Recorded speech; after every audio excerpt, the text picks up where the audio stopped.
The whole reason why I'm starting this series is because I'm really excited that Labyrinth 3 or Labyrinth Try is on Steam. It says out coming soon, 2025, and I'm just impatient. Because honestly, I've had a blast with this game. I haven't played 1 because effort, and you miss really nothing from playing 1 or not playing 1 to experience 2 or to experience 3, I'm going to assume, for 3. This will be mostly for completing challenges and being an informational playthrough rather than the whole story playthrough. If you want a story playthrough where someone reads the dialogue, I would suggest you go and watch the Depressed Eeyore's playthrough of this in like 30-minute bite sizes and actually go through the story. I'm not going to be going through the story. I'm just going to skip everything and get to the meat of potatoes. Do I want to have everyone? Actually, no, I don't. This is going to be a fresh start. So no having really strong characters to beat up people at the start of the game. Is this going to be on hard mode? Also, no, because I kind of don't like what hard mode is. You can have, there's so many workarounds for hard mode that it's not really, I don't really consider it a thing. Secondly, this game is mostly playable however the way you want,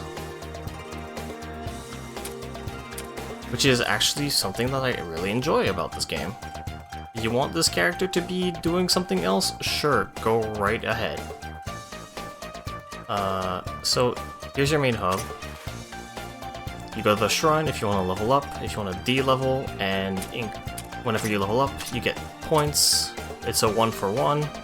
Get 2 levels, you get 2 points. And you can allocate them wherever you want here. Special items, eventually you'll have stat boosters that you can use on your party members, and like I said, you can D-level.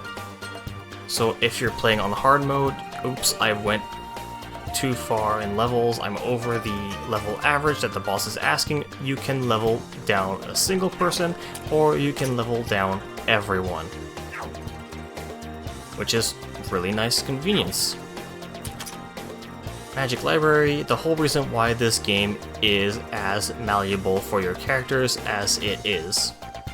The library is where you increase your stats. Your main stats here, all 6 of these, can be increased however times you want. The more you level up, the more money you have to pay, obviously. Your resistances, however, can only be increased 100 times and no more. It does cost a lot of money to do that though. And I don't mean like right now a lot of money, I mean in general it costs a lot of money. And speaking of however you want to level up, if you want this mage character who uses magic to attack to be a physical hitter, you can turn her into a physical hitter for whatever reason, which I find really funny. The Human Village is where you do party customization.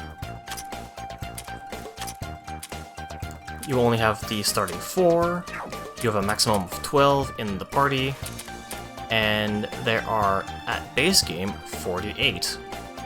The plus disc adds another 8.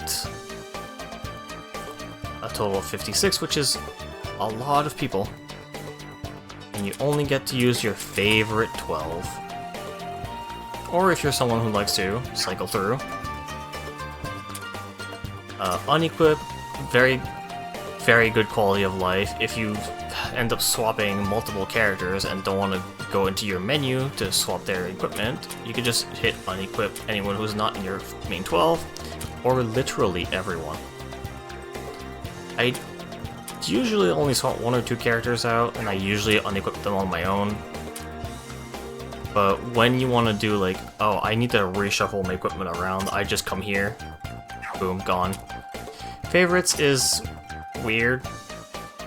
I'm saying that because you can save up to 3 parties.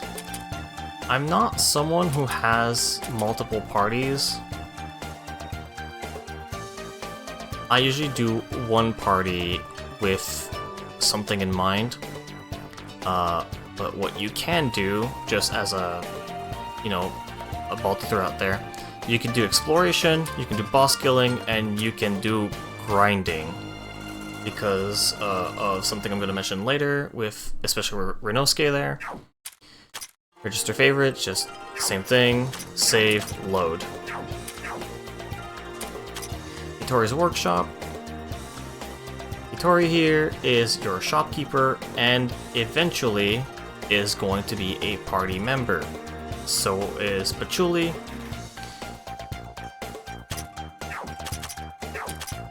I'm saying this right now because I'll put the requirements for her a bit later. Since right now this is already like going to be a very heavy tutorial start, and there's no way I'm getting her right now. Kine's school is where you learn the bestiary, and I cannot access the bestiary because how the bestiary is logged is whenever you defeat an enemy, not see, defeat the enemy will now be logged in the bestiary, and then you can view them at your leisure.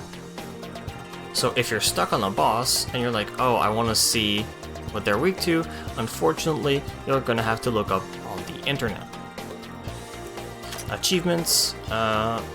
This achievement list is something I'm going to aim to do. Maybe 94, 95 is going to be very simple, but anything from 96 to 104 is going to take a much longer time.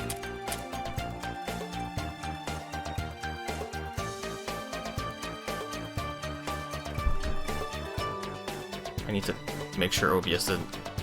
Alright, cool. What's really fun about these achievement lists is when they're blank like this, you can see the condition. Once you get the condition cleared, the next 2 around, or not the next 2, the adjacent ones are going to be highlighted. Once they're highlighted, you can see what the reward is going to give you, because all of these achievements give you something. Money, items, or stuff that you might want, stuff that you just don't care about because you already have a few copies. And once you actually get the achievement, you will have a small amount of text referencing something, because this game is just chock full of references. In the achievements and the equipment, it is a good time for me. Plus disc, this is the extra content that was given to this game years ago. This is now on Steam since like, what, 2020? But effectively, this used to be a disc that you had to add on. Nowadays it's called DLC, but this adds a lot more achievements, a lot more unreasonable ones, like playing for 2, 5, 6 hours, and you're not going to play that long if you're just playing through the game. Normally, you're going to have to leave the game running, because I beat the plus disc entirely, and I'm missing this achievement, and I'm missing the win 1,000 battles achievement. I don't know how I have I have like 9.1 thousand battles, and I'm basically done the plus disc. I don't know if this playthrough is going to do plus disc achievements. I might just stop at maybe doing all of the base game. And this playthrough is going to like try to do as many achievements without really stopping to grind. The Great Tree is where you go into the dungeon. I'm gonna skip that. Go to Aku's house. Aku here is your first, I'm going to say DLC, is your first DLC character that you get once you beat the game for the first time. I'm not going to say beat the entirety of base game because that is incorrect. What she gives you is a treasure chest key in order to open locked chests in the dungeon. I'm going to save right now just because I want to remove that file 1. File 1 was a test attempt of me running through the game. The characters here that you start with, I'm going to do post commentary on them, only because for this entire floor, my videos are going to be formatted per floor for the most part. There are many characters I'm going to have, and if I had to do an introduction every time, I'd rather just have them all in a bulk section at the tail end of the video and not here. Now then, dungeon time. If you press square, or I believe it's A on the keyboard by default, you open up a map. Really nifty to remember wherever you leave the dungeon and come back. You're like, oh, which part did I not explore? Which part am I missing to explore? Really handy to have. If you need to grind, if you press triangle or Y, your encounter rate on the top right gets set to 200 immediately, which means the next time you take a step, you get a fight. Really handy whenever you need to. That was our first battle. Ain't too bad if we're careful. Yeah, I just ran. Anyhow, you have the quick grind button. And since this is going to be mostly focusing on achievements, I am going to explore willy-nilly while doing my best to get said achievements. If you're looking for bosses or, well, mostly bosses or character explanations, those are going to be towards the tail end of the video.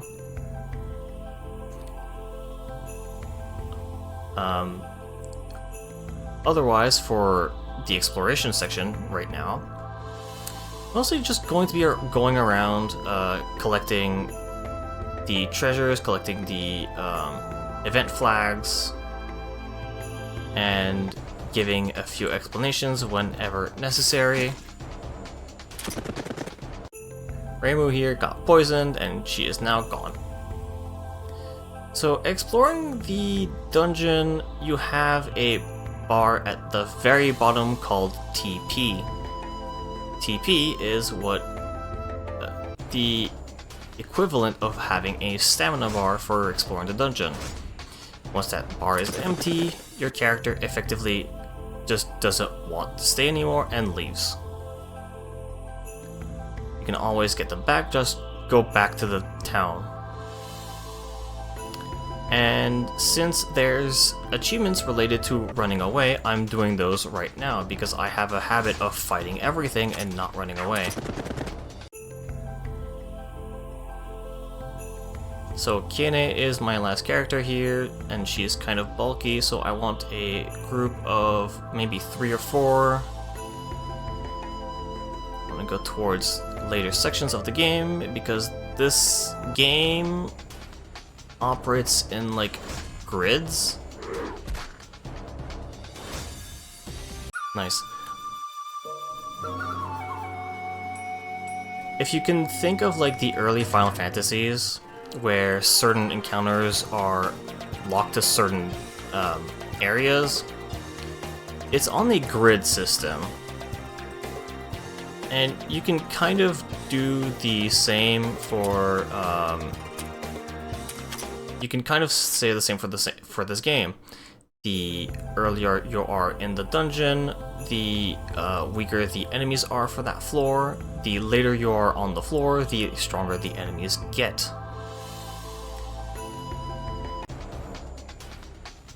So ideally, if you're on a grinding section, you kind of know where to place yourself related to how strong you are.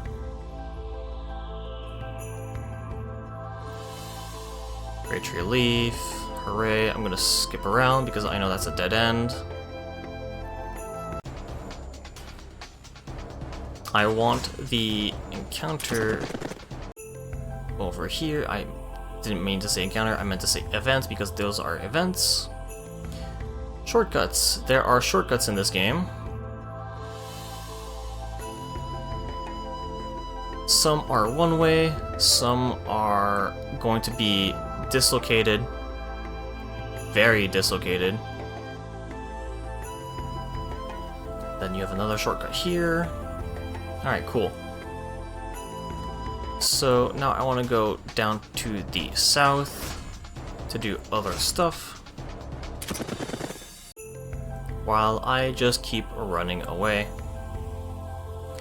For event flags such as this one, this is Percy.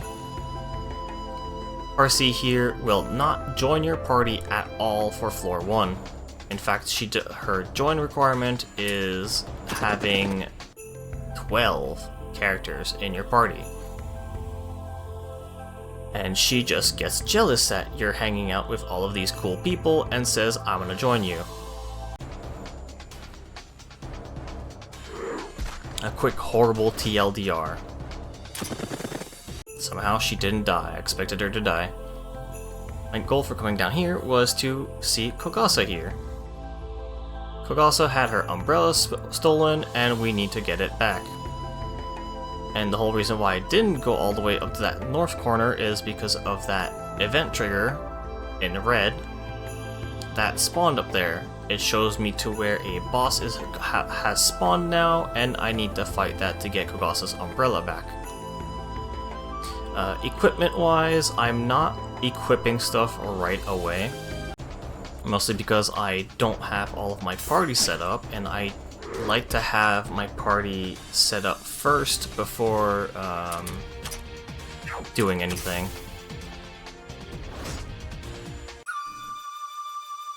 So I need to die a total of 12 times, and I need to run away, because those are both achievements.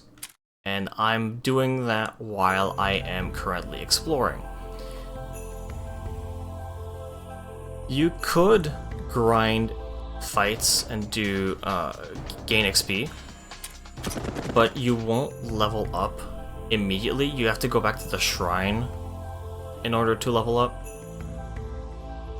And ignore my horrible pathing, because I am apparently very indecisive.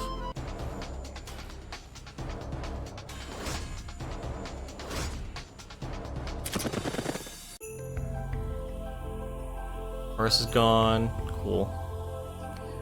I can explain more about battles later, probably when I'm fighting a boss, or less about what this series or attempt at a series is going to be. Youmu over there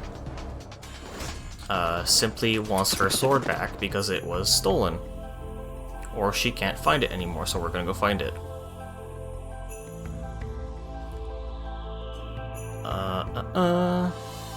And I'm just going to keep walking around, wasting my time,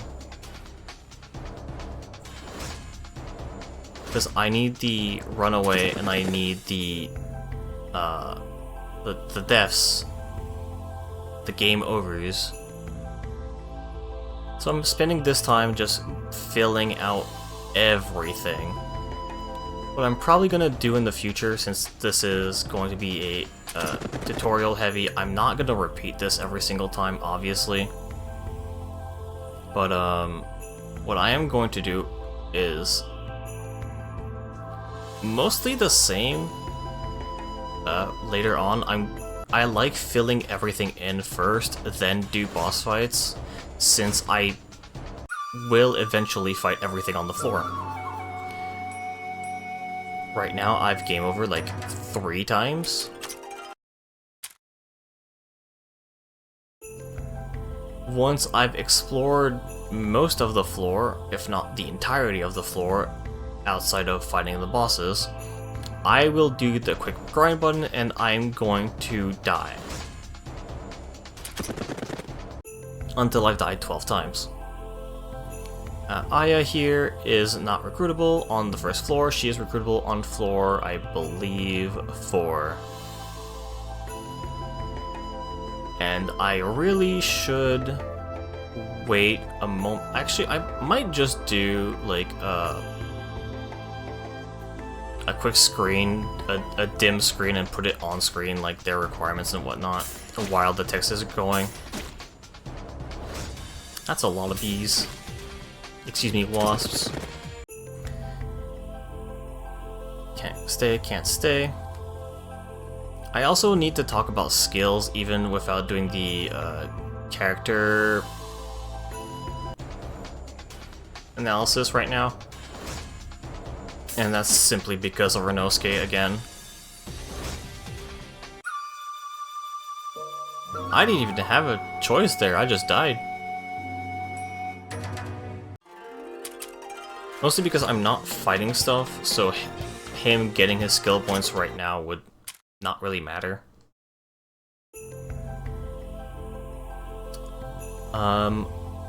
Otherwise, of trying to be informational, walking around is probably going to be more of like a podcast, if anything. Like, I'm going to be rambling on, I'm going to be talking about what's happening. Heck, if it's too boring to my own taste, I might just cut out the fights and just put music over me walking around.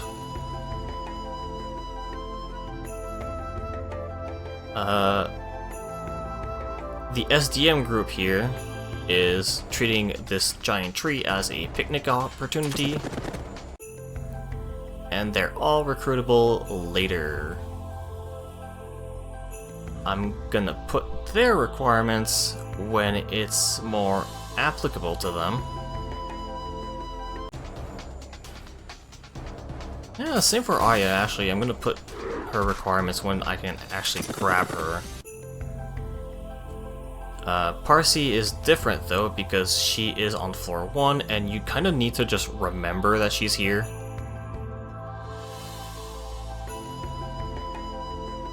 Block of Ice here is a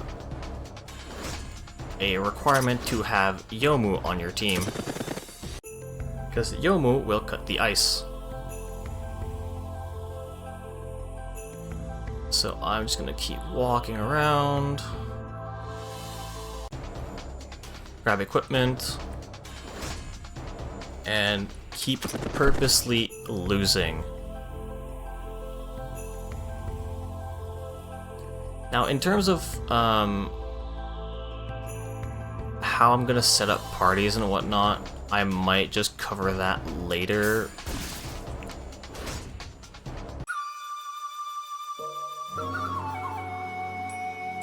Since I don't really like to, more achievements. I don't really like to, do favorites, but I also don't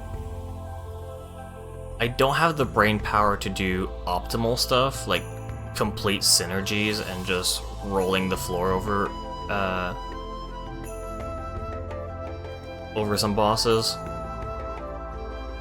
I do not have the mental brain power or the gymnastics to even figure out, like, the nitty-gritty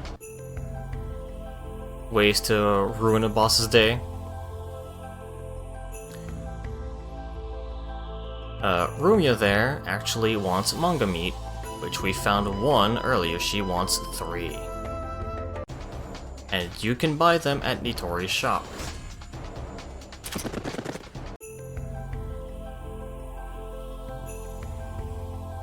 Alright, now we're almost done with this section. Get a bludgeon.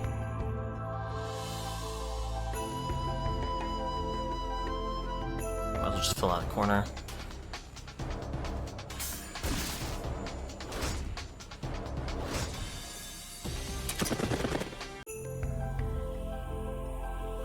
Goodbye, goodbye. I need to die next.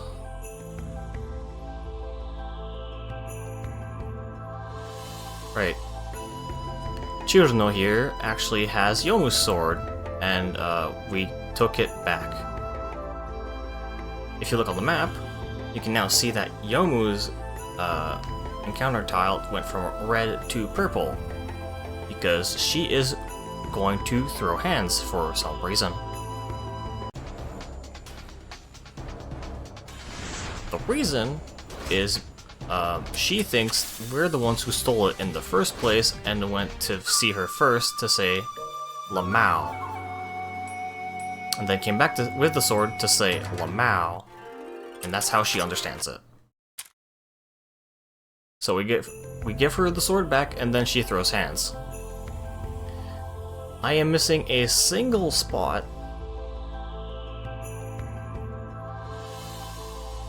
to explore outside of the boss encounter up here. I don't care about exploring that because I'm gonna go fight that boss anyways, so I don't need to fully explore. I'm going to get, I believe it's just one last piece of equipment that's currently available to me. And yep, one last piece of equipment, and then it's going to be grinding number of deaths. Actually, maybe there's one more? I can't remember. Oh, it's just the boss fight. Alright, cool. So, since I need to die multiple times, I'm going to put these in the back row. Hit the encounter button, and then just explode. So while there's people in the back row, if your front line dies, that's all that matters. So what I'm going to do is not Remu, I'm going to put Marissa, these three in the back. Marissa actually has the lowest amount of HP and the lowest amount of defense in this group. The issue is that she also has a natural evade of 40. So I've tried doing this small death grind with Marissa, and sometimes she just avoids 3 attacks in a row.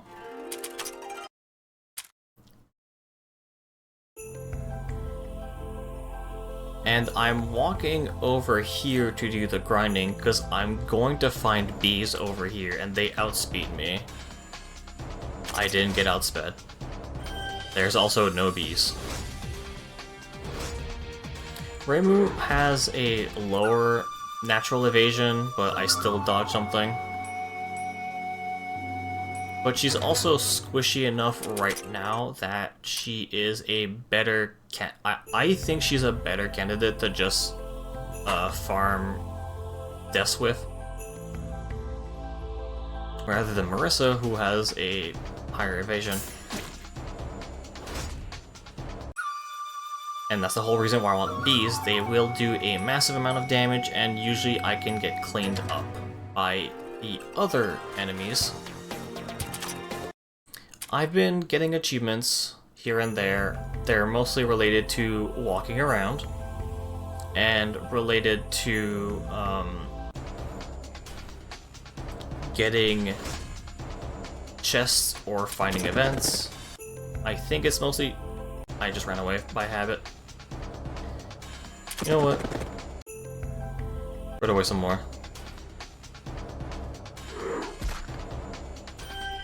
If she ain't dying, she's just gonna be running. So I can fill in the escape ones, and I can fill in the game over ones.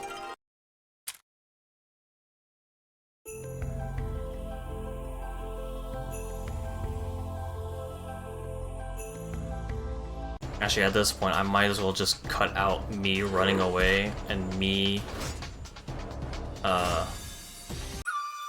Well, running away if I can survive the first encounter. No, I died 12 times, never mind. Kasen here now joins your party because you died 12 times. Hip hip hooray, and that was for dying 12 times. Alright, achievements, what do we have? We have escape 20 times, already done. There is a escape 200 times, which I've been slowly working on. Defeat for 100, defeat the first time, defeat 12 times. Cool, you get a hermit. Adventure into the dungeon 10 times. I did that while I was trying to die. The next one right beside it is 100 times. You don't need to worry about going in and grinding for this achievement. The later floors are kind of designed for you to come back out and in. Or at least the way I play it, I do a lot of exiting and coming back into the dungeon because of the later floors gimmicks. And like I said, these are for just walking around. Now, it says gems. Gems are what you use in order to level up your characters. You have the training manual also. Gives you a skill point. Skill points, I don't think there is a cap per character for the amount of training manuals you can give them. Gems, on the other hand, as it says, can only be used up to 10. I am not going to be dumping my gems on characters or a single character because there is an achievement for having 10 on a single character in every stat. I believe that is a plus disc achievement, but it is a plus disc achievement that is fairly doable. Not super quickly. In fact, it might not even take me the first 20 floors to do. Change members. Let's see, I died 12. You. That's all 6. Oops. I wanted formation. I want you here. I want you here. Now, since I've died 12 times, I'm going to be fighting now, meaning that Renosuke is going to be very useful. Skill points usually need 5 at base. It might vary more or less on other stuff for personal, like Ken is 16 here. But he has some that cost a single point. Increase money dropped, or increase item drop rate. You're at the start of the game. You don't get much money for fights. You should just put them in item drop rate. Because, like, increasing your money by 6% while he's in the front, and I'm assuming 3% while he's in the back. I'm going to double check this. It's like right here. It does not say. Alright. No, it says I just can't read. So for the item one, instead of being percent, it's just a flat. So, instead of being 12% while he's in the front, in the back it's going to be 3 because he's level 3.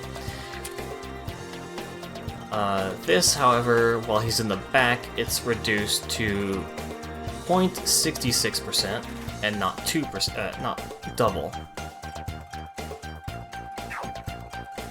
So if you can have him on your team, even on the back, he helps for farming items and farming money.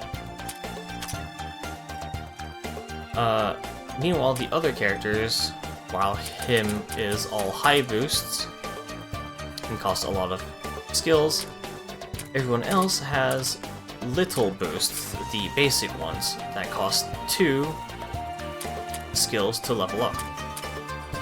I don't really focus on these right now. I usually want to keep my stuff for the passives or spell cards, which I'm going to explain more once I get them in the... I'm trying to go to formation.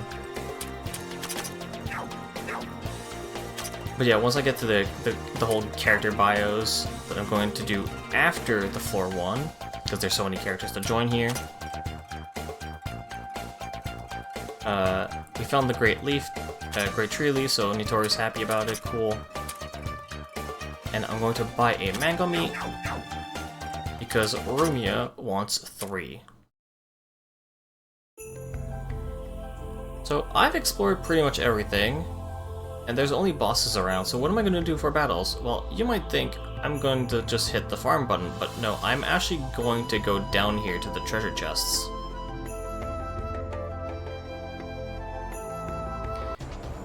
I actually got an encounter. I was worried I was going to not have any.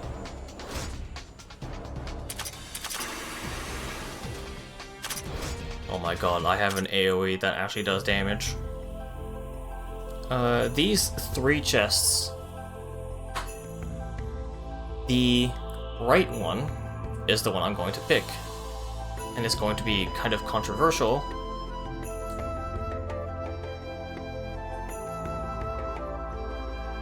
It's equipment. You get tier 3, just to show. You get tier 3 for attack, for defense, for magic, and magic, defense, or mind. You could argue that you'd want the middle chest. The middle chest gives you the rate increases, so item drop rate, money drop rate, experience drop rate, experience rate, and I believe there's 4 of them. Obviously I don't have them, it's usually like these 4. And the left chest, if I remember right, are gems and training manuals. I'm going to put them on screen once I talk about this, but for now I'm just going to take the equipment. It's a nice boon simply because these characters right now have these characters, being Kasen and Momiji, have higher attack and survivability. So I want them to simply take more of the hits and do more damage.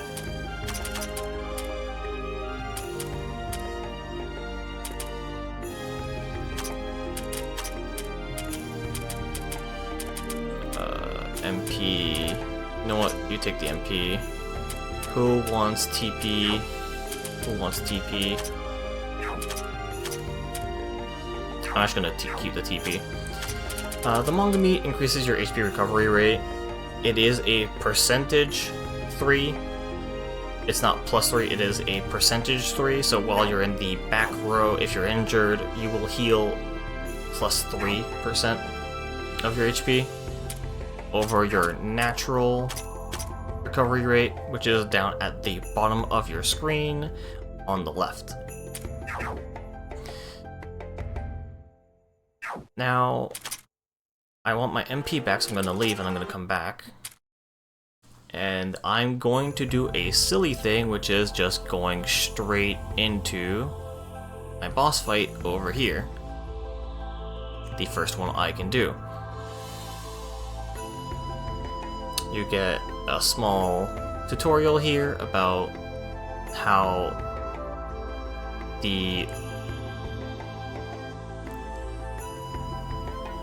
it's more related to how hard mode works. Hard mode, if it says level 3, you cannot go past your average party level being 3 to fight this boss, it'll just kick you out.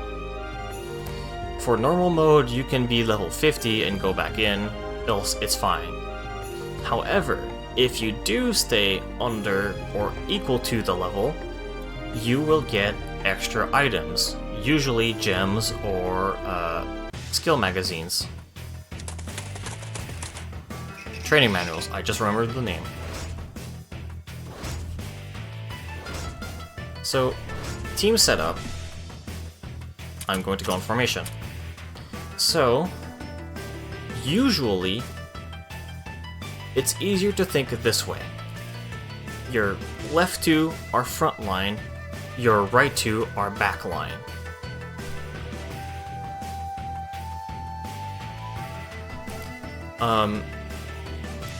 One and two are more likely to be targeted, 3 and 4 less.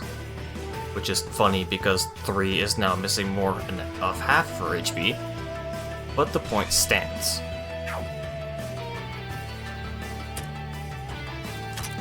And the whole reason why I went back to town to grab MP is because Momiji only has a base 9, and I really want her to have an extra use of Rabies Bite.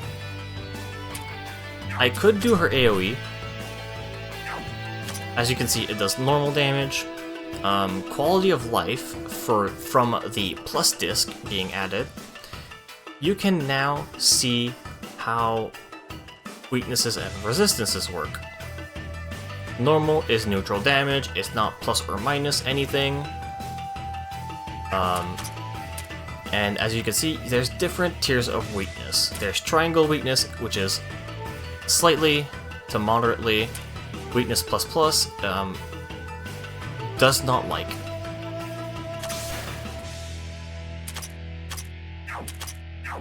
And then same for resistances, you can kind of intuitively realize that this is like moderate resistance by the number of circles and the plus.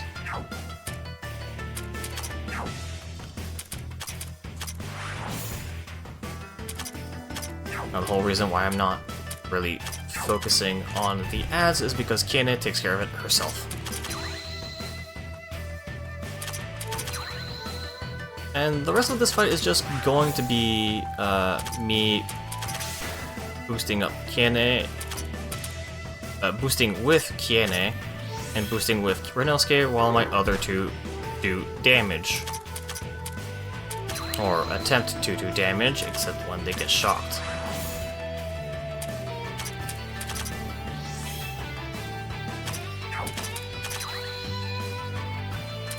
If you ever need to look at someone else's buffs, including the bosses, using formation is a way to check your own buffs. Like right now, Momiji has these stats. If you want to check the boss, they're going to be on the top right where they were in formation.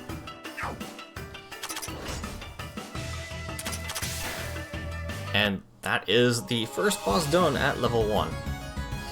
Since I was under the average level requirement, or on par, I now get gems, which is really nice. I don't know if they're set. I might try this fight over on another file and see if I get a life or magic, and I'll put it on screen. So I beat the boss, cool. We got Kogasa's umbrella back, and now we go to Nitori's shop to fix it.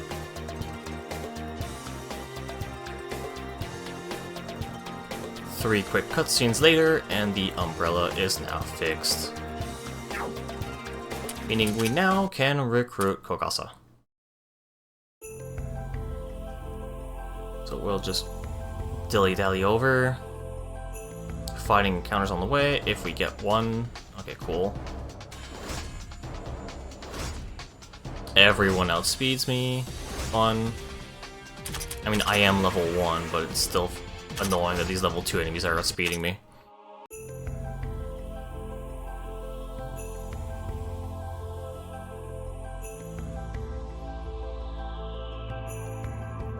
Alright.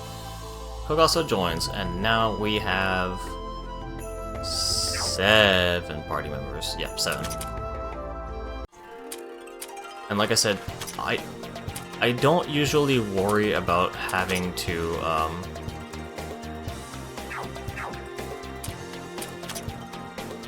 go in and out of the dungeon 100 times because of how I play.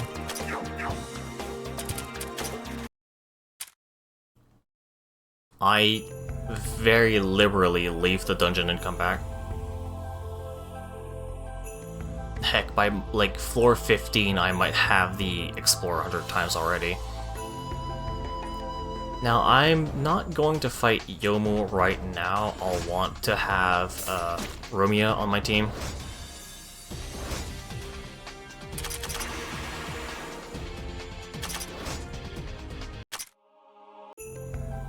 And there is a very, very good reason for that. Currently, your entire party, you have 2 healers, Renosuke, who can only heal single target and is really bad. And then you have Reimu, who, like, it's a better heal, and it's also AoE. It heals everyone in the group. Rumia is a...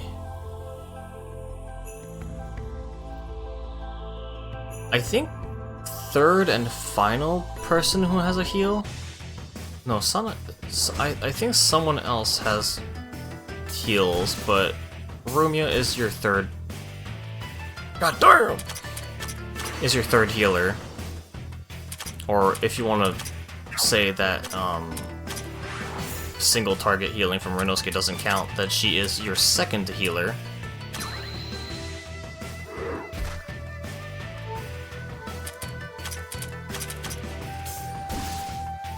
Well, he did his job. He got someone else on the front line. Nature, Dark. Alright, cool. Hooray, gems!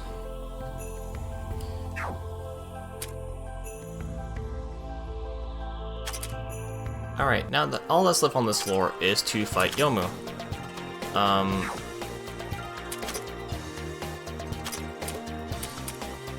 Leveling up stuff, I would recommend not doing speed up immediately, because as you can see you can put 2 points and nothing happens. Your change stats will appear on the right side. So I would say to focus more on what they care about, or you could just increase their bulk. I usually put only these points into what they matter for attack and for speed. Speed comes later once you're at like in the 30s or 40s. Because I'll reallocate points. Kiene, I don't really use her as an attacker, I use her mostly as a buffer, so I want more bulk. Same as Renosuke, I want more bulk. And then Kassen is down here because they don't expect you to really get her immediately. But I do, she's great.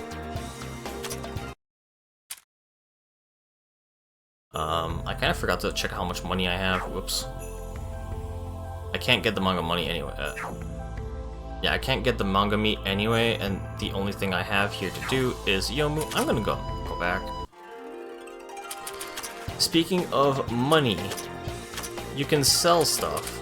It's not super worth it unless you have like a bajillion copies. You're mostly going to be farming money through just fighting encounters. You might think, oh well, you could just sell materials. They don't sell for a whole lot outside of a very few. And just as a heads up, it says there's 5 pages, but the 5th page is plus disc stuff. So main game stops here. Equipment actually only stops at 5.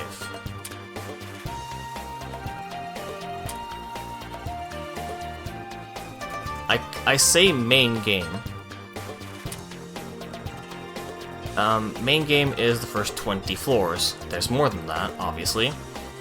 Main game stops at 5, post game stops at some point, and then there's plus disc that adds even more stuff. And equipment, main game is 2 pages, plus disc 3.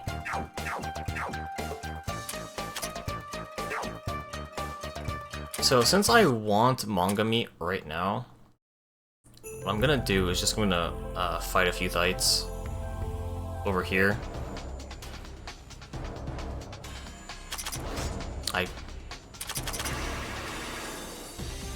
Kasen going first throws me off guard because she is actually slightly faster than Momiji. Alright, cool. I'm back, I can buy manga meat. And go over to Rumia. Now, I believe that on floor 2 or floor 3, I can't remember which one, but there's an extra manga meat you can grab if you don't want to pay for 2.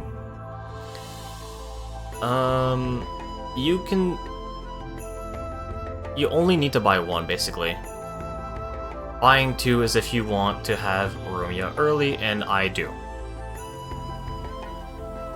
Having her around is really nice. For a few reasons that I'll cover in the character bio. But right now, Human Village, change members, I'm going to put her over here. Because I'm the weird person who likes to put back row people in the back row and put front row people in the front row so I know where to switch. Which becomes a nightmare when I need to emergency put a back row in the front row and I just get confused as to who's where. In terms of experience, as you can see, Rumia gained 2 levels. Everyone gets experience whether you have them or not.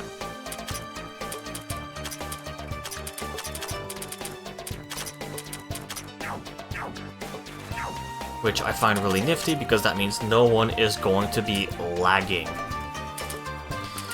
As for skills, increasing the spell cards that you have only increases them by 5% damage, unless they have an extra effect. I might put them down in their character bio.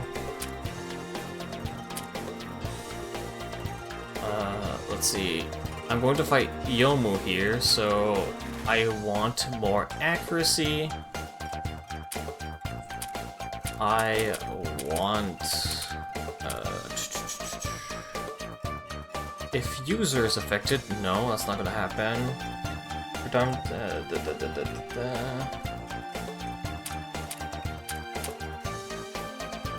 Fighting Spirit's nice here.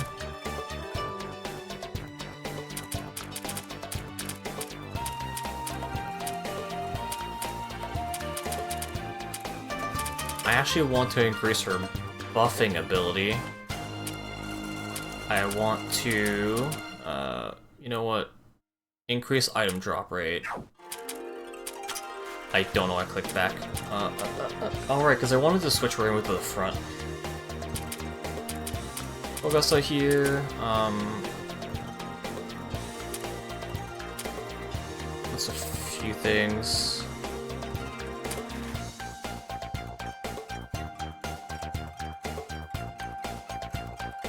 Trouble Forgotten Item is nice, because her gimmick is all about terror.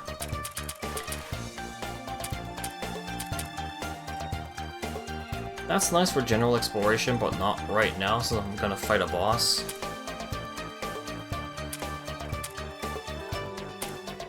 I could increase the Create Hakure barrier, but it's like by default a 42% boost to defense and mind.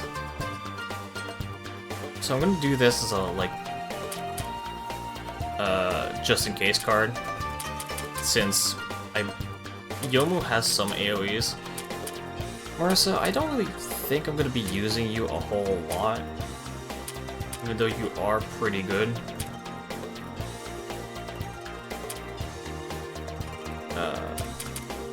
Rumia here, I want is it? That's reduced damage. Do I want to buff everyone or do I want to pierce?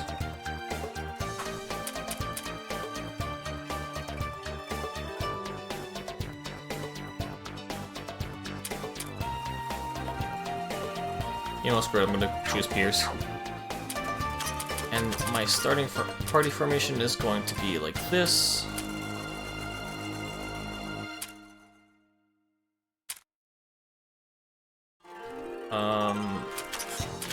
Swap these two around.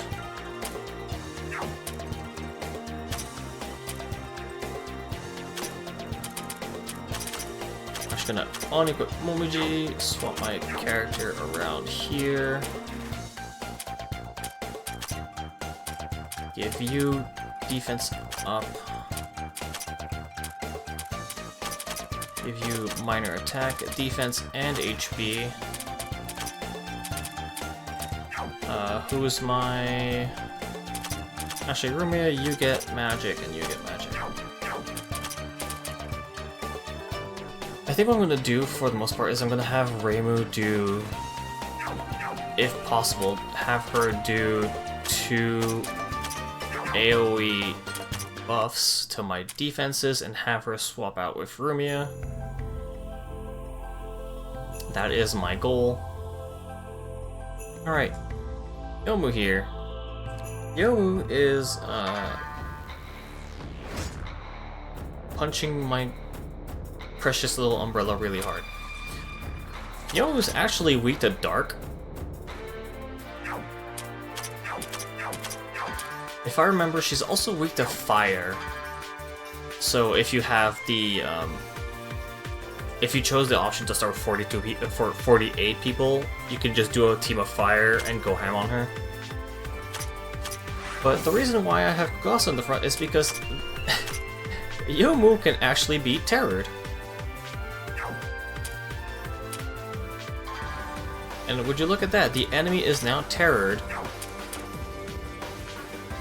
So once Kogasa hits her,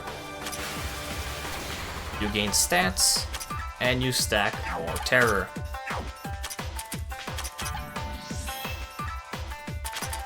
Attack up, defense up. And look at that, it was a nature. I believe that was nature, I didn't look at the element real quick. But with Kasen here lowering attack, Kogasa lowering mind, and Kasen again doing speed, both of them running terror, Youmu is kind of a pushover at this point. Like, I don't need to go super hard into strategy whatsoever. What I'm going to do though is I'm going to heal mostly Kogasa and just keep wailing on her. So Youmu just used Concentrate. Her ATB reset to 1000. Or if you want to make it simpler, it's 1 out of 100. 100, you have your turn, and then certain actions will put your ATB at a specific spot. It's always the same specific spot. So that means next turn, she wants to use a really big move. Is she going to live that far? No. She's dead.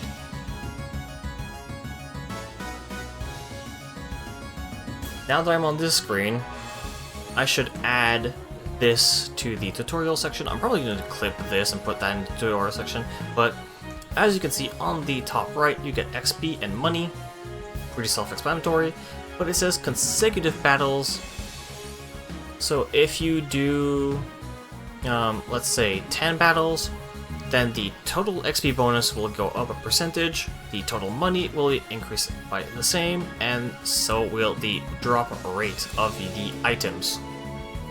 Meaning, if you want more XP out of a boss, you can actually do like 10-20 fights, come into the boss fight, and gain that bonus XP.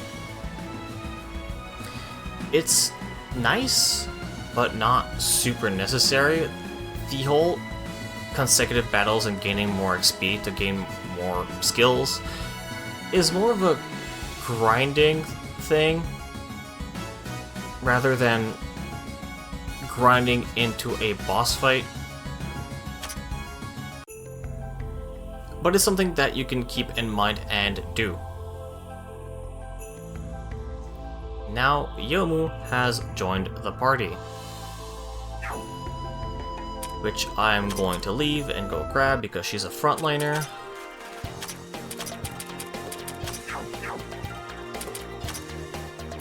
Level everyone up. People are now level 4.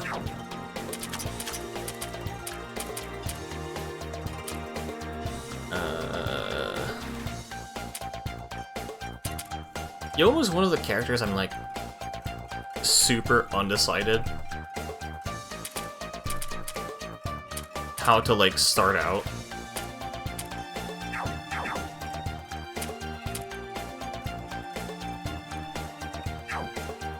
Formation, I'm gonna swap you two around. I'm going to also move Kogasa's equipment because I'm doing normal exploration, so all of these go back on Momiji. And let's go finish floor 1. All I need to do now to finish is just get to the end where the ice block is and go up the stairs.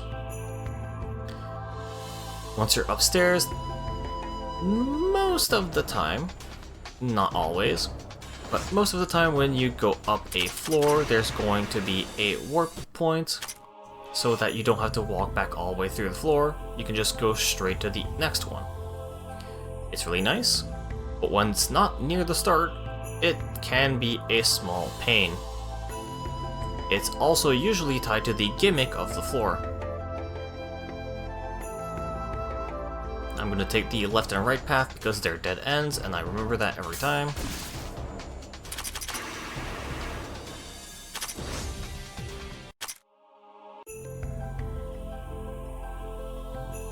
And that's about it. Let's just keep going along. And here's the final floor.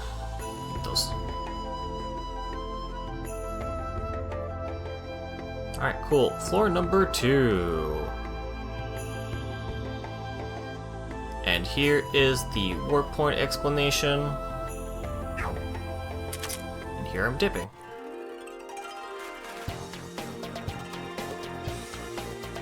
This is the explanation of editing your party through the human village. Alright, in one little sitting, I got 6 achievements. Not bad. Obviously, once I get into the later floors, it's going to be incredibly annoying to get achievements. But for now, I believe I'm going to cut this here. I'm going to do the character, what is it? Character synopsis? Character review? I'm going to do that post-commentary just because I don't want this entire thing to just be me rambling in one go. I do need a break for my voice.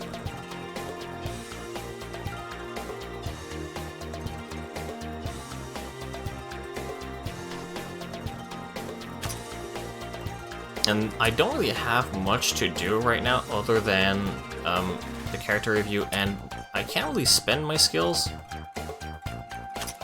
Because, again, 1, 1, 1. Give me the item drop rate. Yeah, no one else can do anything, basically. So that is it for floor 1. Alright. Character info. As some of you might look at my playtime, I've been sitting on my screen open just to get the passive achievement of time ever so slightly faster gone by rather than closing my game. Reimu here. Reimu is a jack of all trades. She has pretty serviceable attack and defenses. Her speed is her second lowest stat, but it's something that you can fix through library levels and equipment. So she's actually pretty okay overall, other than her HP being slightly better than the rest. On the bottom right of this screen, battle points will increase per battle. If you're in the back 8 slots, it will increase by a single point. If you're on the front row, the first 4 slots, it's going to increase by a whole 3. I will go back to battle points on specific characters when it becomes more relevant. Otherwise, battle points is a requirement for achievements. I believe the plus disc has one that requires you to have 3,000 on a character. So fight 1,000 battles with one person in the front line constantly. You know, it's only 1,000 battles. Other than that, her starting stats are actually pretty okay. Evasion of 8 is bad, because evasion calculation is something I'm going to go over probably on the next episode. Her resistances to elements is slightly better than average. Physical slightly better than average. She is actually good to resist against dark and spirit. Spirits being holy, if you want to think of it that way. Mystic is something you can just replace with just saying magic. As for her status resistances, she is one of the characters with the highest total number, and 25 as her lowest is actually pretty good, considering. Like, some characters just has a flat 0. HP recovery rate on the bottom right, bottom other right, the left, is how much percentage of HP you'll recover while you send her to the back row mid-combat. MP recovery rate is the same, but it is a flat number. So every time the HP goes up by 12%, the MP goes up by 3. Not 3%, simply 3. MP recovery rate also affects the concentrate command. It's a command that sets your ATB to 50% and gives you double the amount of MP compared to the MP recovery rate back, just instantly for a small amount of at the cost of your ATB. I can't speak. So Reimu using it will gain 6 MP back for using Concentrate, which it's pretty good, sure. It allows her to keep spamming her AoE damage spell every other turn. If you try to use Concentrate to keep her buffs and heals, she can't exactly do that in one single Concentrate, since they cost 8 and 7.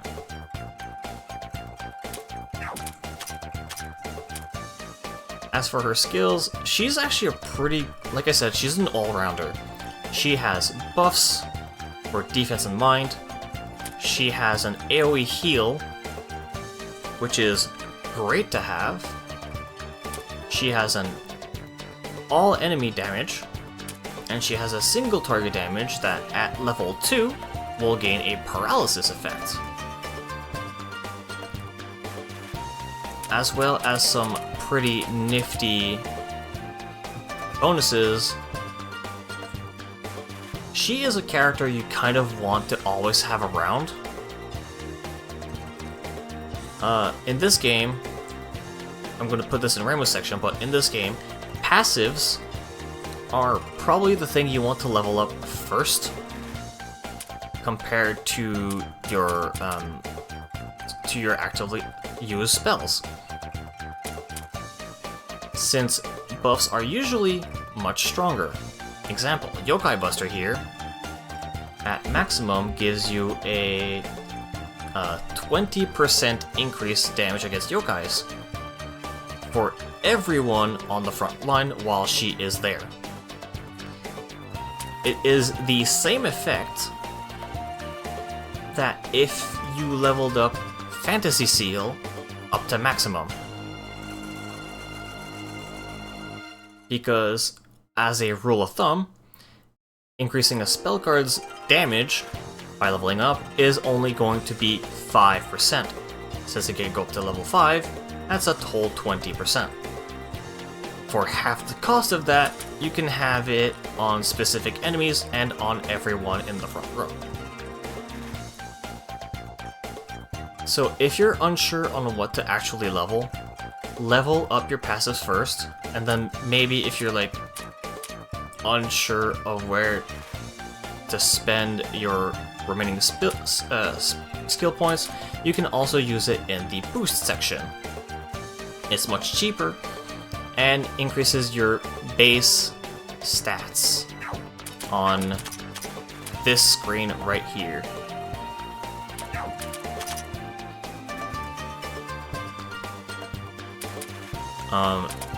The boost varies in strength between the categories. Like HP, you can usually say it's 4%. MP is a flat 1 for 1. So 1 level, 1 MP. TP is 2.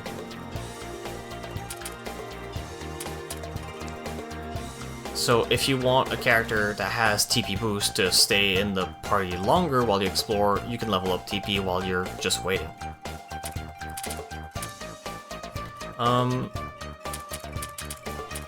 She's got gimmicks to be an anchor, she's got gimmicks to be a frontliner, and her best spell to have passively, her best skill to have passively is Divine Protection. Chance to restore MP. If you're just exploring around the dungeon, I highly recommend you level this up relatively quickly. Having the chance of just swapping around who does AoEs while the other has a chance of recovering MP passively is a godsend to just stay in the dungeon longer and not have to shuffle your party around super often. If you're just doing a boss fight, this is something you can take off. Because if you go to the Magic Library and say I want to reset my skills, it is completely free. As you see, I just reset my skills, I got my 5 points back, and it didn't ask me anything. I just have my skills back to use. Another thing of note for skills, hands-on experience is frontline only, you get more XP. Backline only, you get more XP, and that is something that every character has.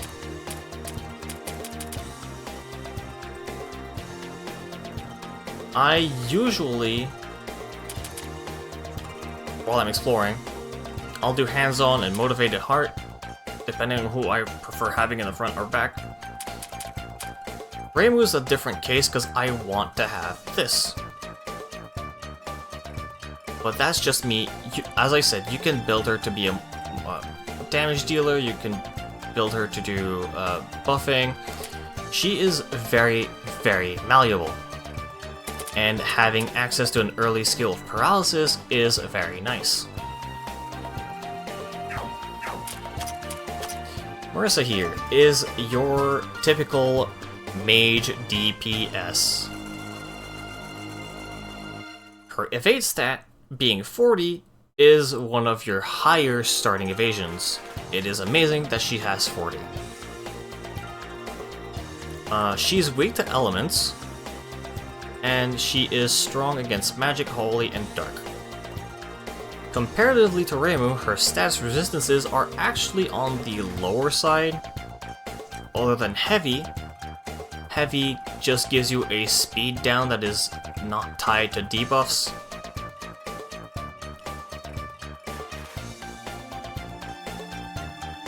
Silence is going to prevent you from using your spell cards. So her having high resistance to that as a mage, innately, is great. MP recovery rate of 3, meaning every other turn, just like Reimu, she can spam her AoE.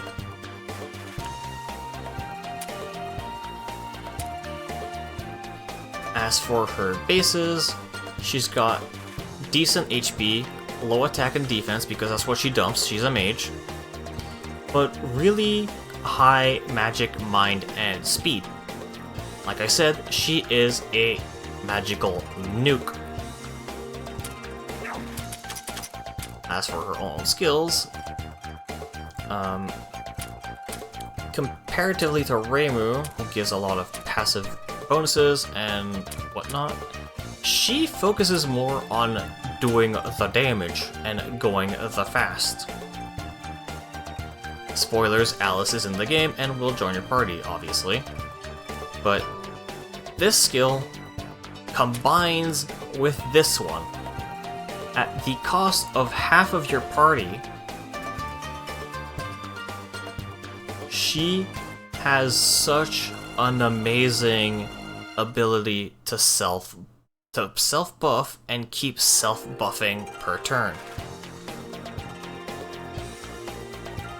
So, you can give her just a smidge amount of extra base speed through the library and have these two skills combine, and she will output so much damage. Which is great because Sheer Force will act like a Pierce ability, and Master Spark is a trade-off spell. All of your MP at base 47, but it's basically all of your MP for massive damage on everything. She is a tactical nuke, and you start with her.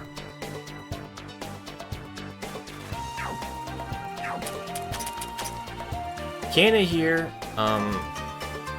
12 evasion. It's alright. It's not great. She has a slight resistance to everything, but a weakness to dark. And her resistances are actually pretty okay for status. Her MP recovery rate, though, is 2, which is abysmal for her. All of her spells cost 5. Even if you use Concentrate, she can't even cast. Kiane is the character that you cast immediately and then throw in the back row.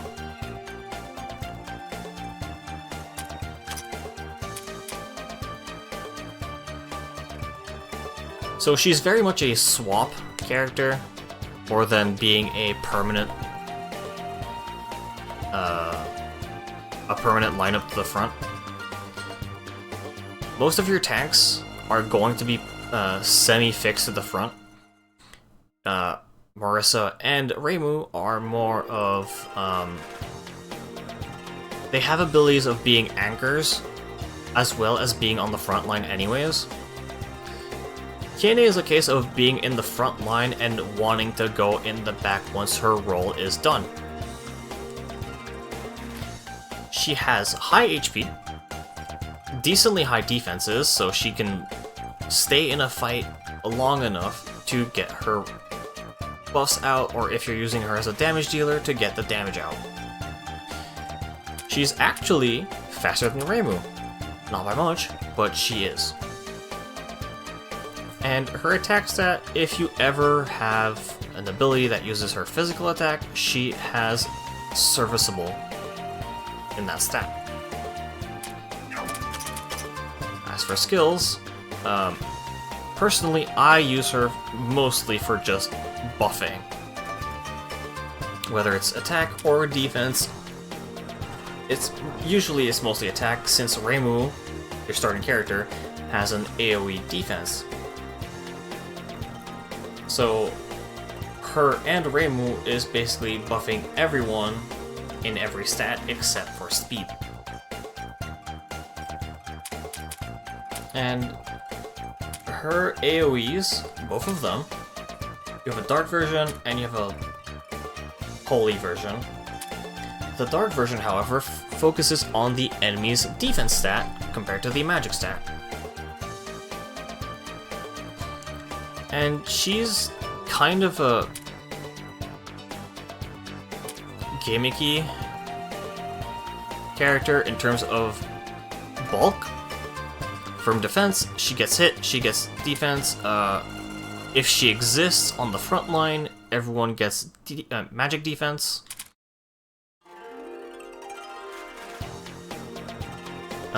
She, along with Renosuke, are people who like to shuffle your party around. So even if she has 0 MP, she can kind of help. So she's not completely useless once you switch her to the back. And when she's with Moku, spoilers, Moku joins, she actually gets magic and attack increased, which I find very confusing. But, like I said, you can kind of also have her as a magic damage dealer, if need be. But I personally just like her to use attack up, and I like attack up 4 times, and then I forget about her until her MP goes back.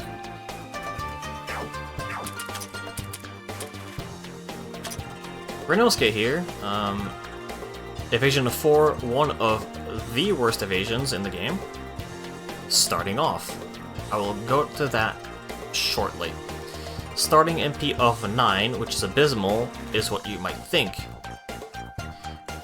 His 2 spell cards he can use actually cost 1 and 2 MP respectively, so having him with 9 is... he can still use 4 turns of buffing. He's actually weak to 4 things and resistant to 3. So you might think, oh, well, he's so much weaker, and his resistances are actually really weird. It's just a ladder or or stairs, whichever way you want to look at it. But compared to everyone else, his MP recovery rate being 2 means whenever he uses Concentrate, it's 4. So at the cost of 1 turn, you can get 2 casts of buffing back, 4 casts of healing, which is... it's kind of a serviceable trade. But if you stick him in the back for one of his turns, he gets enough to only cast 1 buff. So it's... and he, since his MP pool is low, just using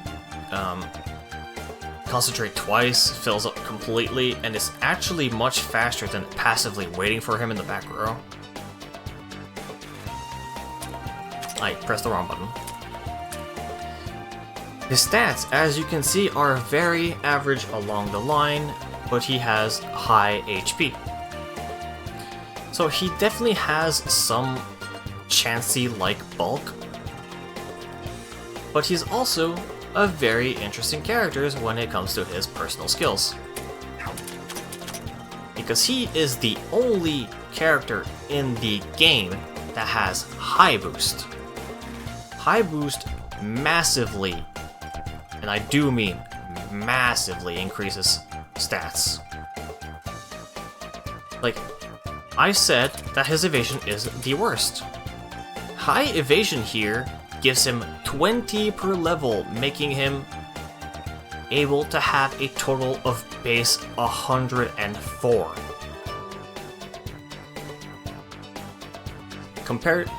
Just to compare, Marisa has a starting 40, and that basic evasion boost only increases it by 20, so she has a maximum of 60. So, for the high price of 6 points per, one level of high evasion boost is the same as putting 10 points in evasion boost, which is level 1. So he's very, very, very malleable. However you want to build him. If you eventually, as a rule of thumb, characters usually come online between level 30 and 40. If you want him to be a DPS, you can have high attack boost. If you want magic, high magic, cool.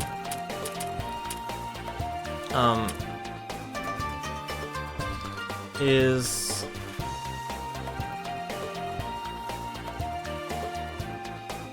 first aid ability actually calculates attack and magic stat, so if you level one of the two, it still increases his first aid. His first aid removes terror and poison, which is really great to have as a starting ability. And when you level it up, level 2 cures heavy, level 3 cures silence, level 4 might cure paralyze.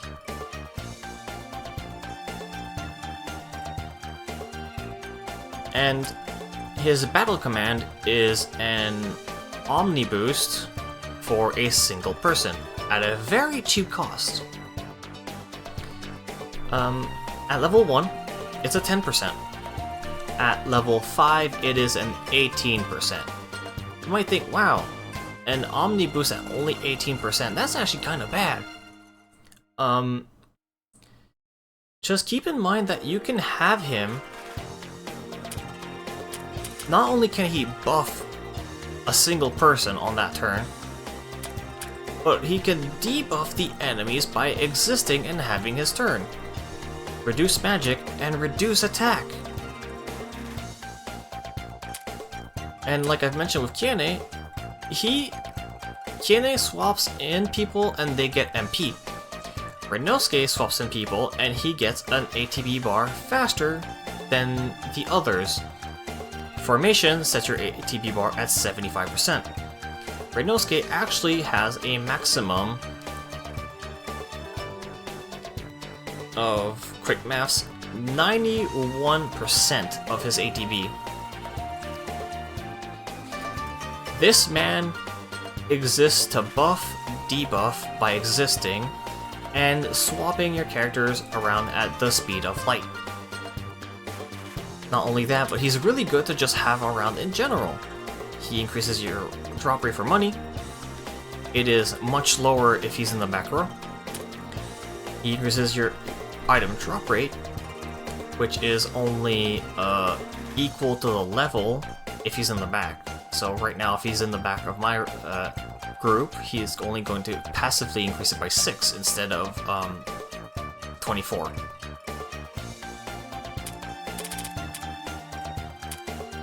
And like I said, if you can get the speed book and have him increase speed by a shit ton, this man can just shuffle your party at the speed of light and increase people's stats rather quickly. And rather cheaply too. And if you need a panic healer, he's there. He is similar in a similar boat to Reimu. He's also kind of a jack of all trades, but in a weird way. Moiji here, who currently has gear, only weak to cold and magic, while she's resistant to 3 things. Her status resistances are serviceable. Evasion of 24 is actually decent for starting out. And her MP recovery rate is on the lower side, but it is enough to keep her AoE spam every other turn. I clicked the wrong button. Extremely high HP, attack, and defense. You can tell that she is meant to be a tank as well as a physical hitter pretty damn hard. She is in fact your first physical hitter compared to the rest of your base 4. Her magic stat is the dumped stat because she's never going to use it. Unless you feel like being cheeky or you did something like a Fire Emblem Pick My Units where you roll Momiji and then you say roll something that happens later on, subclasses. Because yes, this is a dungeon crawler game with extra classes and extra ways to build your characters. But if you need her to do magic, just like Marissa, if you want them to do physical hits, you can dump a lot of money and get the results in. Speed 98, she's one of your faster characters at the start of the game, but not by much. I lost what screen I was on. Right. Momoji is actually very, very straightforward. She has an AoE, which is Wind Element. She has a physical hitter, single target.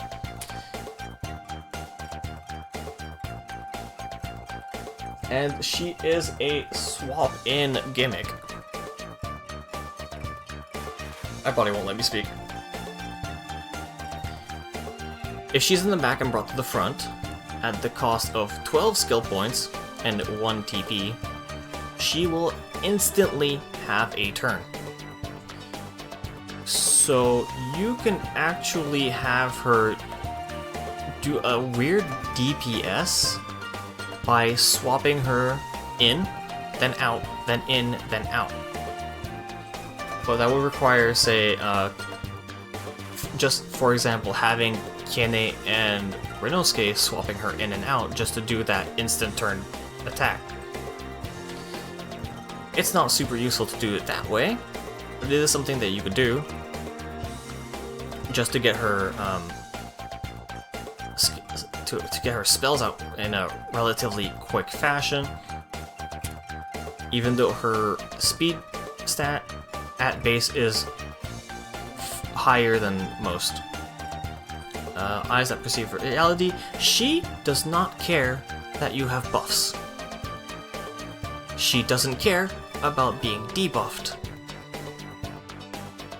She's a great case of being able to tank on gimmick bosses that have a debuff focus, since it doesn't affect her a damn bit. It'll still say that she's debuffed, sure, but anything that she uses as an attack or being attacked, she just does not care. Not only that, but she has a passive ability to increase her own speed per turn by 10. And my favorite skill of hers is just increasing people's accuracy. Because some enemies later in the floors are going to be dodgy enemies, and having her on the front row as your tank, really convenient to have.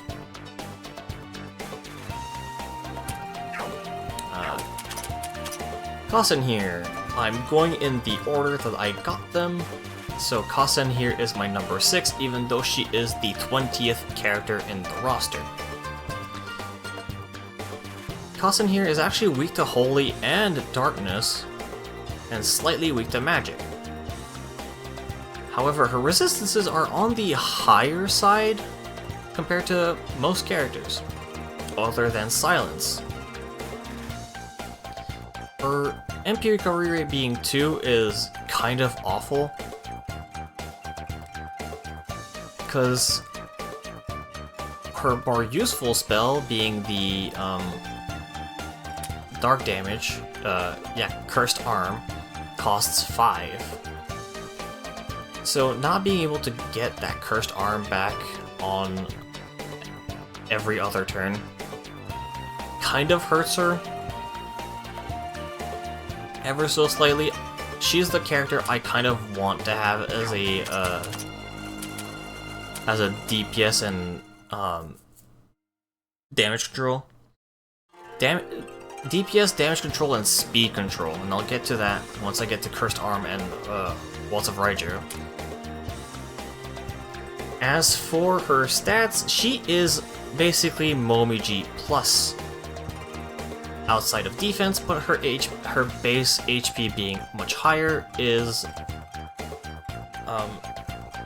nice. Like, it's... oh, well, they have the same base HP. I thought Momoji's was 46, not 56. But yeah, at the cost of, like, 30-some defense, she has some better magic bulk. As for her own skills, she's actually pretty nifty to have, even as a frontline tank and one that stays.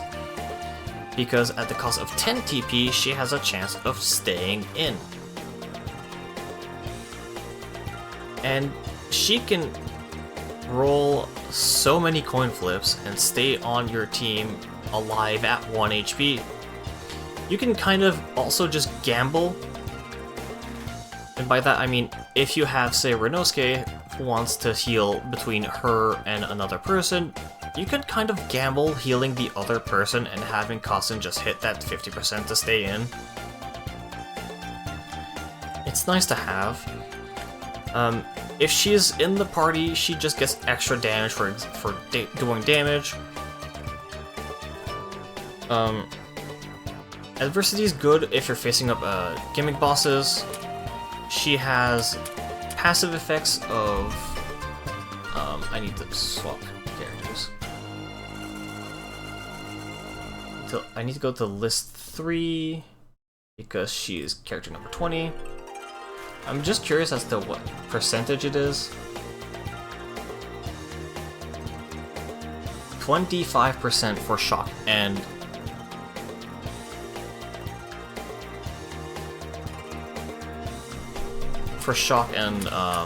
silence. I might put it on screen, but I believe silence on enemies is just magic down. Shock is just delay. Very straightforward. You get hit by shock, you lose ATP. That's it. That's it. Now, the reason why I really love this character is she is speed control through reducing attack and speed with Cursed Arm. Terror, I believe, is an all stats down. I might double check that. She works well with Kogasa simply because she can inflict terror as well, since Kogasa is all about terror. She has an AoE with, as you can see, where it says direct attack, accuracy up. Even if you don't have Momiji, with the passive increase to your accuracy, Kassen has an easier time hitting with her spell cards, which is really nice. Not only did I mention speed control, but paralysis, just while paralysis is active and ATB is frozen. So this is another case of her having speed control, or potential speed control. Not only that, but she works on a mage team because she can also lower mind. And she can also self-buff. However, unlike Marissa, who only can help herself with only magic, this is an all stats buff for herself. I think it's... I'm gonna double check again. I believe it is stronger than Renosuke's. Just starting off. Yeah, Renosuke at max is an all buff by 18%. Kasen at level 1 is a 30%. Granted, it costs 4 of her MP, but being able to self-buff, being able to speed control, and her high attack stat means she dishes out a lot of damage. She has guts in order to prevent her from leaving front row at a chance. I love her. I love having her around. That's why I died 12 times immediately, because that's her requirement. You die 12 times. She's a great DPS. She's also a great control unit. And like I mentioned, she works great with Kogasa. Kogasa is my poor girl. She's all about terror, but she's also weak to terror. She has a 0 in terror. On the bright side, she really cannot be shocked, ever. 120 damn 8. Not only that, but weak to fire, not bad. Weak to physical, not bad. Her MP recovery rate, however, is busted. 8? If I remember right, it used to be 2, but they moved it up to 8. That's insane. She uses concentrate once. She has all of her MP back.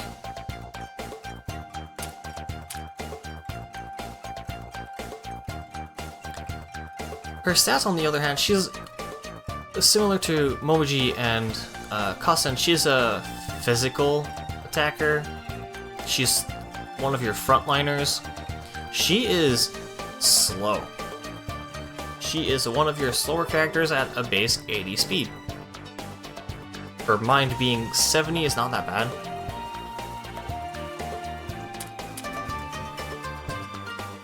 bad. Spoilers, Rumi is slower.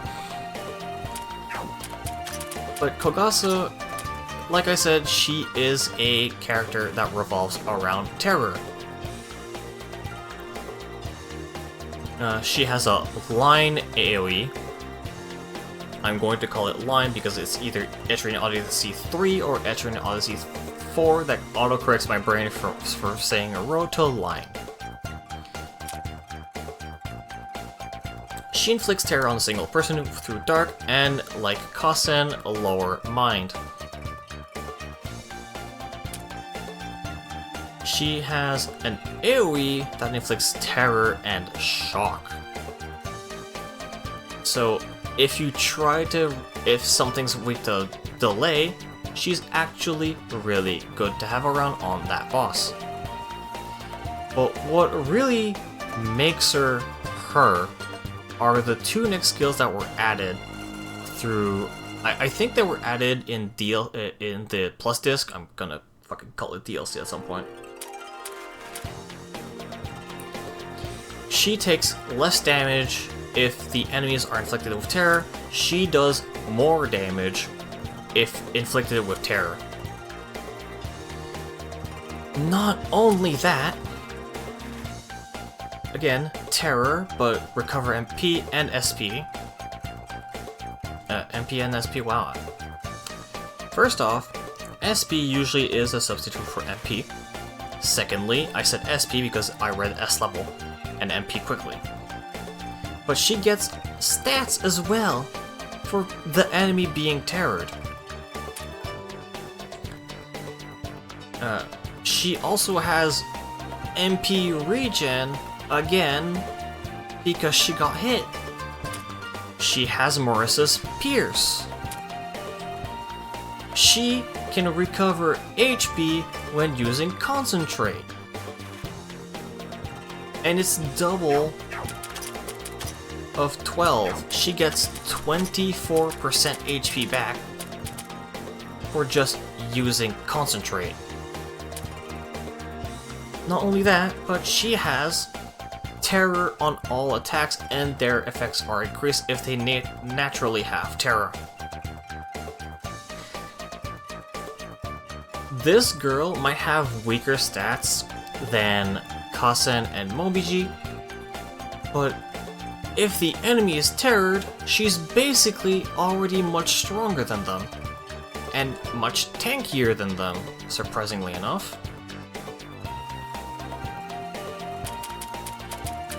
So if you know ahead of time if there's a boss that's like weak to terror, she is a great unit to have on hand. Otherwise, she's kind of alright.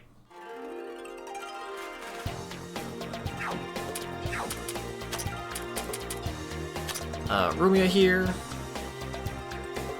I don't know why I say name and here every time, but it's something that I do, I guess. She is a mixture of DPS and support. Her high evasion, I say high because it is relatively high for the beginning of the game. She's only slightly weak to two things, but she's weak to holy. Makes sense, she's the yokai of darkness, or yokai of the dusk. Her status resistances are the more important ones are the highest, as that's what I care about. You could argue about poison, but since she can heal, poison's not super bad. Debuff at 100%, at 100 is really nice. MP recovery of 2, that is kind of bad for her, if I recall. No, I think most of her spells only cost 4. I'm gonna double check that in a minute. But she is one of your lower stat characters. Moderate HP, moderate magic, slightly higher mind, but she's one of your slower characters.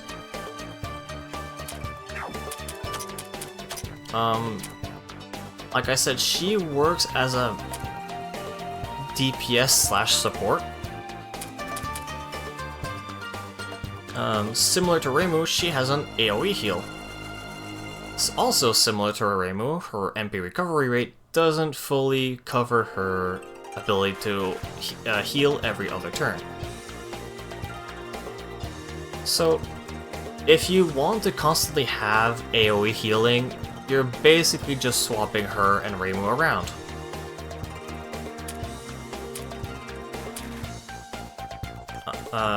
The great stuff about her is that not only does she has innate pierce,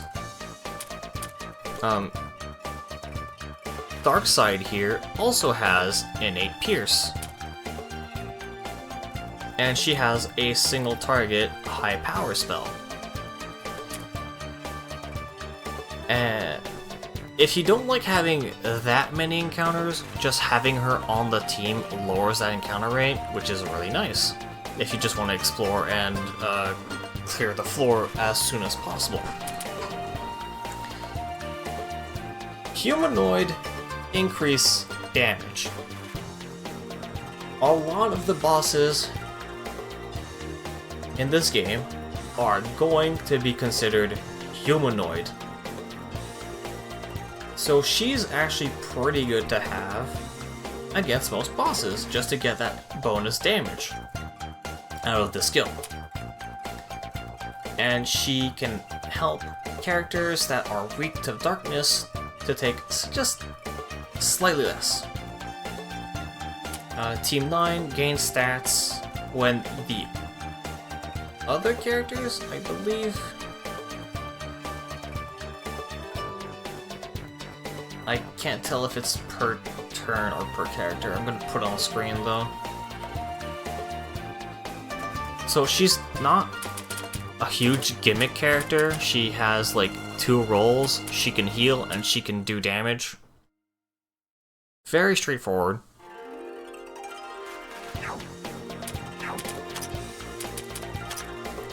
Youmu, who lost the ability to be weak to dark in order to be weak to mystic, still keeps her fire weakness. However, like I said before, some characters have resistance of 0.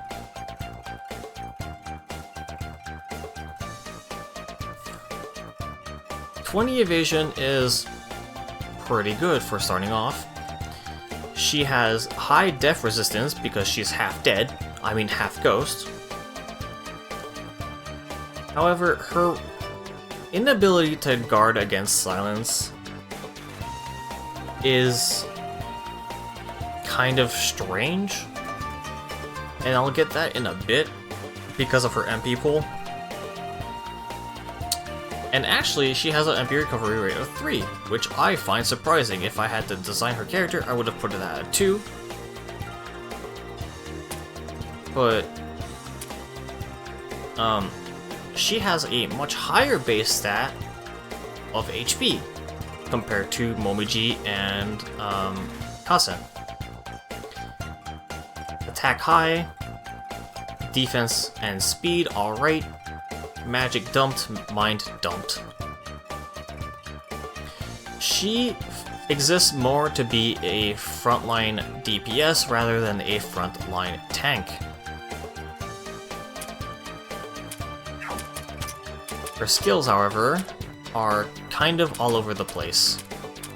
I'm going to start with actually regeneration ability. So, she has a high HP pool, and she can restore her HP by every turn, 10%. Alright, cool. So, yes, her defenses are low, but if you boost her HP, you can kind of negate her defense deficit. She increases damage against ghosts, sure.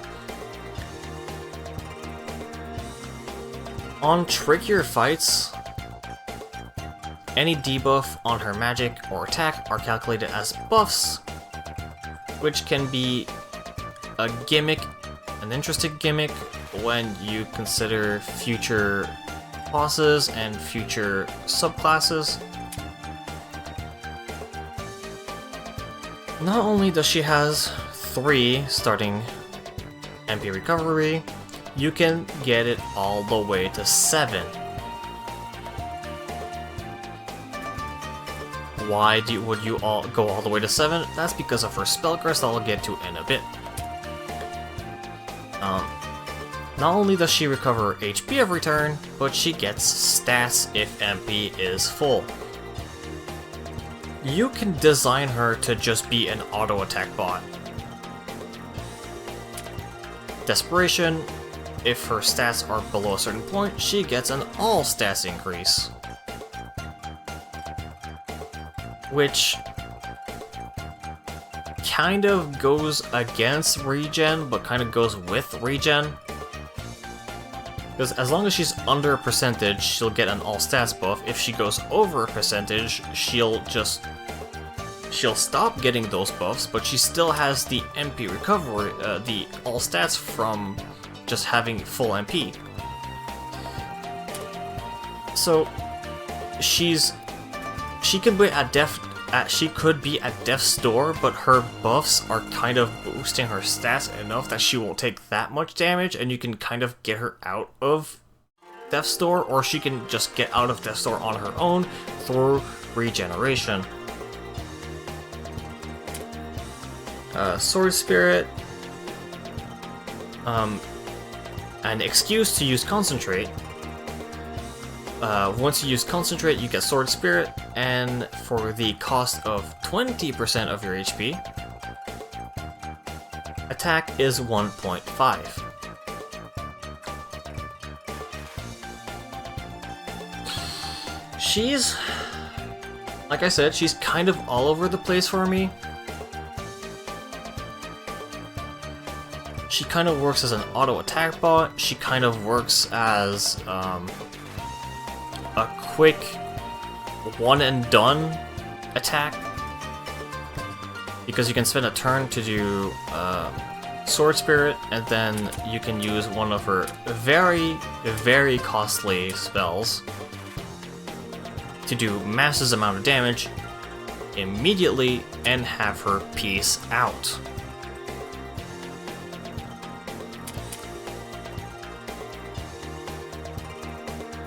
But I usually just end up having her as a while I'm exploring anyways, I usually end up having her as an auto attack bot.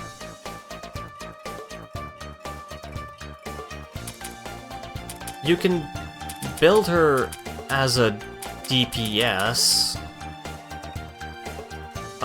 mostly because of Life Slash, since it's a low delay.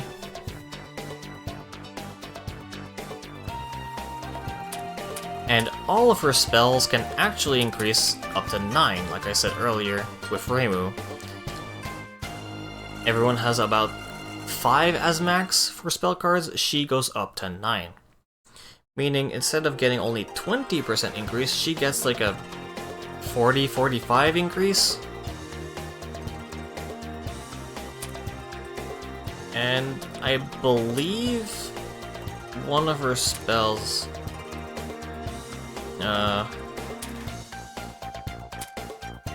No, I'm thinking of someone else.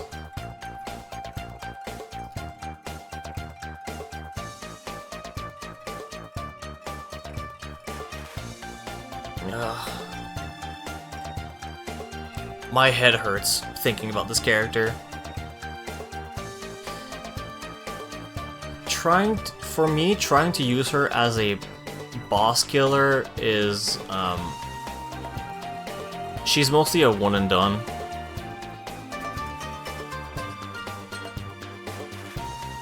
You can have her start using, like for example, you can have her use Sword Spirit, then she can get hit for like 50% of her HP to trigger Desperation. You can heal her to near full health, then Regen will kick in to give her 100%, which then will kick in Sword Spirit when you use an ability. She revolves around HP. And also revolves around debuffs, but that's just a one-off thing. It doesn't really mesh with the rest of her build.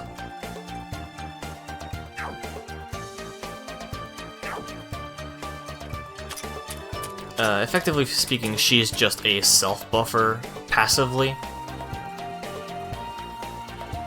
So she's nice to have, but I don't really have her as any other role rather than being a exploration attack bot.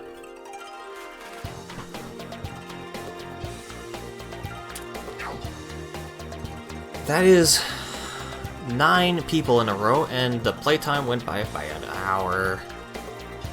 Hey, on the second floor, at least I'll have the 3 hours achievement.